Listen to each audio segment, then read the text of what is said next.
চিনতে পারছো এটা কোথায়? হ্যাঁ, ঠিকই ধরেছ, এটা হলো শ্যামসুন্দরী মায়ের মন্দির। চলো সকাল সকাল উঠে রেডি হয়ে বেরিয়ে পড়লাম। এরপর চলে এলাম শিয়ালদা স্টেশন দিয়ে কিছুটা হাঁটতে হাঁটতে একটা বাসে উঠে বাস দিয়ে নেমে মায়ের মন্দিরের সামনে মন্দির থেকে নিয়ে নিলাম ফুল, তারপরে মায়ের দর্শন। মায়ের এই দর্শনটা দেখে না জীবন ভরে গেল। পুজো হয়ে গেছে, দেখো ওখানে চকলেট দিয়েছে মাকে।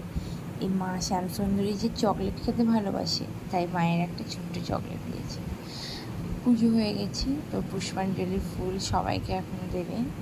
ঠাকুরমশাই মায়ের পায়ে ছুঁয়ে সবাই হাতে হাতে দিচ্ছে, এই সবাই ওর থেকে ফুলটা নিয়ে নিতে পারে।